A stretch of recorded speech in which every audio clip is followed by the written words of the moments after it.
Recipe ಜೈವತನ್.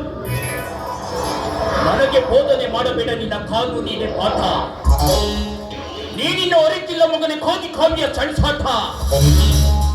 ನಿನ್ನಂತಹ 106 ಜನರನ್ನು ಬಲಿ ತೆಗೆದುಕೊಂಡಿದೆ ನಾನು ರಚಿಸಿದ ಬಲಿಪೀಠ. ಜೈವತನ್, ಚೆನ್ನಾಗಿ ನೆನಪಿಟ್ಕೋ. ಘಟೋತ್ಕಚ ಮಾಯಾಯುದ್ಧದಲ್ಲಿ ಚಾಣಾಕ್ಷ, ಭೀಮ ಗದಾಯುದ್ಧದಲ್ಲಿ ಚಾಣಾಕ್ಷ. ಆದ್ರೆ ಈ ಯಮರಾಜ್ ಗೌಡ ಅಧರ್ಮ ಯುದ್ಧದಲ್ಲಿ ಚಾಣಾಕ್ಷ. ಅಧರ್ಮ ಯುದ್ಧದಲ್ಲಿ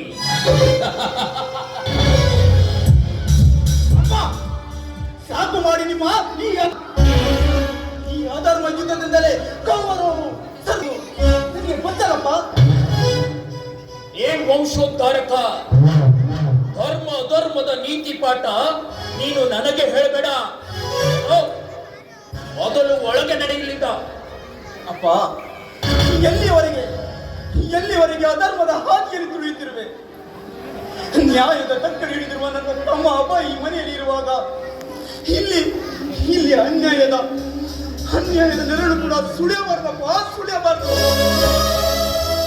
ಮುಠಳ, ನಾನು ನ್ಯಾಯವಾಗಿ ಸಂಪಾದನೆ ಮಾಡುತ್ತಿದ್ದರೆ ನೀವೆಲ್ಲ ಈ ಅರಮನೆಯಲ್ಲಿ ಬಾಳುತ್ತಿರಲಿಲ್ಲ.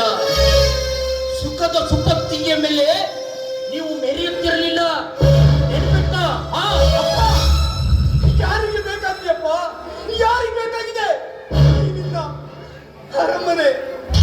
ಭ್ರಷ್ಟಾಚಾರದ ಸುಖದ ಸುಪ್ಪತ್ತಿಗೆ ಯಾರಿಗೆ ಬೇಕಾಗಿದೆಯಪ್ಪ?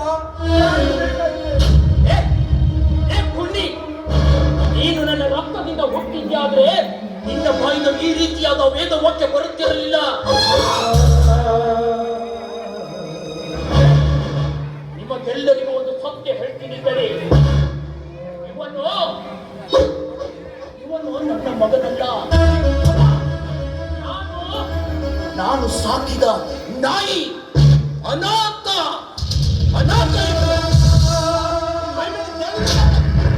ಏನಪ್ಪ ಇದು? ಹೀಗೆ ಹುಚ್ಚುತ್ತರ ವರ್ತಿಸ್ತಾ ಇದೆಯಾ? ಏನಾಗಿದೆ ನಿಮಗೆ?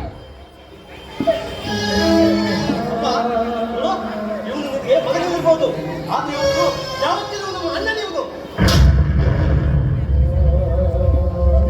ನೋಡಮ್ಮ, ಇವನು ನಿನ್ನ ಅಣ್ಣನಲ್ಲಮ್ಮ. ಮಕ್ಕಳಿಲ್ಲ ಎಂಬ ಕೊರಗಿನಿಂದ ನಾನು ಪ್ರೀತಿಯಿಂದ ತಂದು ಸಾಕಿದ ನಾಯಿ.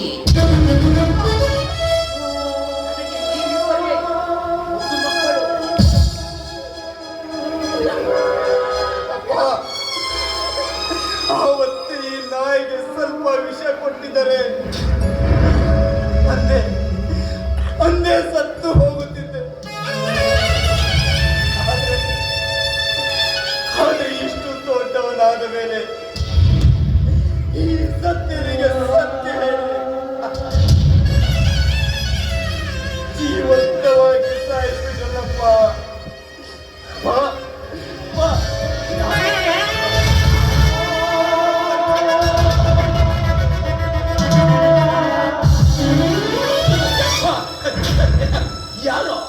ಯಾರೋ ನಿನ್ನ ಹಬ್ಬ? ಈ ಯಮರಾಜ್ ಗೌಡನ ಕಾಲು ಮುಟ್ಟುವ